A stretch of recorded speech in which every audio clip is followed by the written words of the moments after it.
So how does the Pythagorean theorem work and how does it relate to a distance formula? We'll talk about this more in class. Just know you can always use the Pythagorean theorem if you want to find the distance between points. Let's flip this paper over and I've mentioned this a couple times, but let's have some notes. So when you have a right triangle, the Pythagorean theorem is only valid for right triangles. This relationship is always true. The two sides of the triangle that form the right angle, this is a leg and this is a leg. And then the side that connects the leg, it's going to be across from the right angle. It's always the longest of the three sides, and it is called the hypotenuse. The Pythagorean theorem says, if you have a right triangle, this following relationship is always going to be true. And the Pythagorean theorem is one of the theorems we use more than any other in geometry. If you take a leg and raise it to the second power, plus the other leg to the second power, you'll get the same thing if you add those together if you simply take the length of the longest side and raise it to the second power. Those are always going to be equal to one another. That's what the Pythagorean theorem says. Flip it over and let me just show you how to test to see if a triangle is a right triangle. So do they form a right triangle? If they do, the Pythagorean theorem should hold true or work. Should make a true statement. So if this were going to be a right triangle, the longest side would have to be the hypotenuse. 9 would be the hypotenuse, and this would be our 90-degree angle. And that's really what we want to know, is that 90 degrees. These would be the two sides that make the legs. So this is a leg and this is a leg. So if we take 6 and square it and add it to the other leg squared, will we get the same thing? It's a question if we simply take the longest side and square it. The hypotenuse is always the longest side. Well, over here on the left, we have 36 plus 64. We get 100 on the left. And I'm sure that you guys know that when you square 9, you do not get 100. 9 times 9 is 81.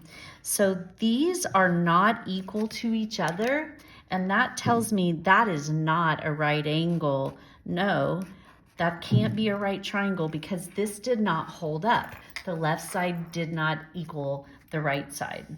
Let's try another one. So 13 is the longest side. That means that the legs would be the two sides forming what we wonder if that is a 90-degree angle. And this would be the hypotenuse. So if I take one of the legs and square it and add it to the other leg squared, will I get the same thing if I simply take the longest side and square it? It's a question. So we have 25 plus 144. And when I add those together, I get 169. Is that what I get when I raise 13 to the second power or multiply 13 times itself? And I get 169, okay? So this time the left side does equal the right side, so that tells us that yes, we are indeed dealing with a right triangle there. Okay, so you can use the Pythagorean theorem to test out a triangle and see if it's a right triangle or not. You also can use the Pythagorean theorem to find missing information. And the other way you'll see it written, so oftentimes it's going to be just labeled with variables. And most textbooks you see are going to call your legs A and B, and they're going to call your hypotenuse, which is across from the right angle C. And so you'll really hear people that know the Pythagorean theorem say a squared plus b squared equals c squared.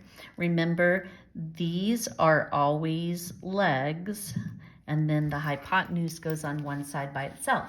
So let's flip that over and let's use that to find some missing values here. We'll go ahead and do 4 and 5. Now these say to round to the nearest tenth, which is fine for now, but I'm probably going to want you guys to leave your answers exact and not do any rounding. And we'll talk about how to do that in another lesson.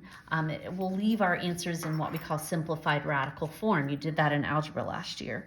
But let's go ahead and look at number 5. So what am I missing? 4 and 8 come together to form what I know is a right angle.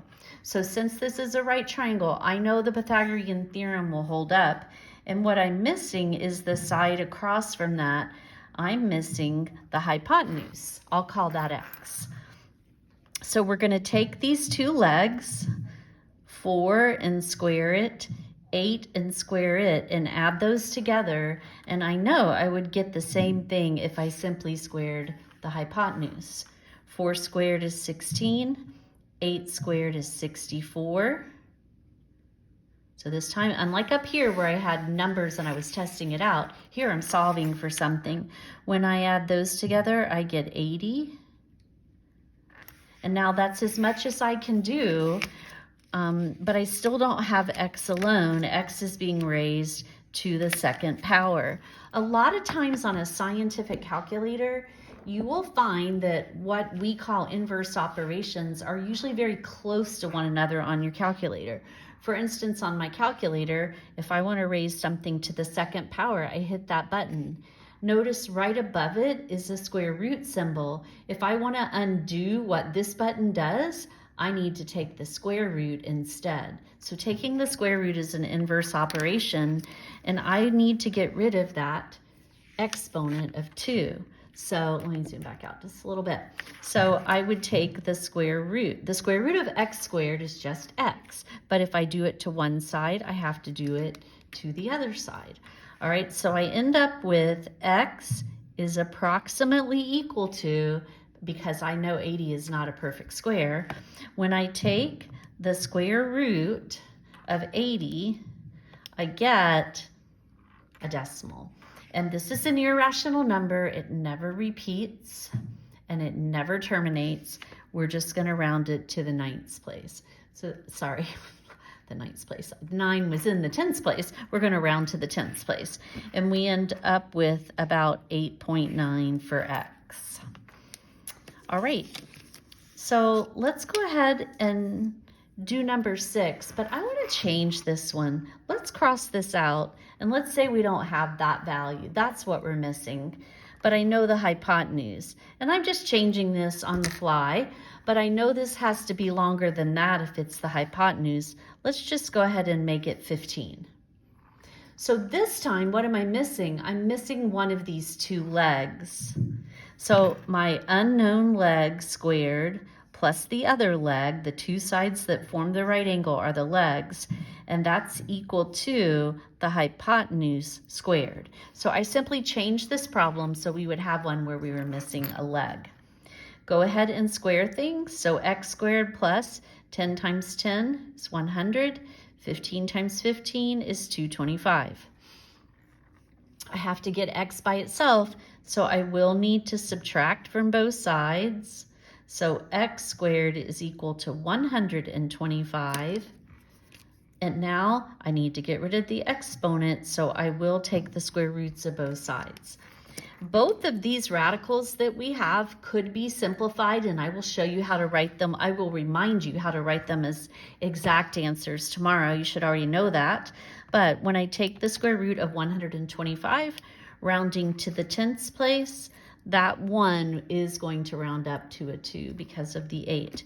So x is approximately 11.2.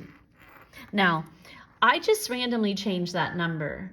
Notice that doesn't make sense. The answer we're getting is longer than this side, and it doesn't look like that in the picture, but drawings can never be trusted. The markings and the facts always win. So whether it looks like it or not, that is indeed approximately 11.2. All right, and then let's take it one step further, and now it's asking us to find the distance between a pair of points. I'm going to hold off on this one. It's just vertical, and you can just count and see how long that segment is. But when it's leaning, that's not the case. I can't do that. What we're going to do, since we have the graph, is we're just going to go ahead and create right triangles from this segment, and this is going to be the hypotenuse. So I want to know how long this is.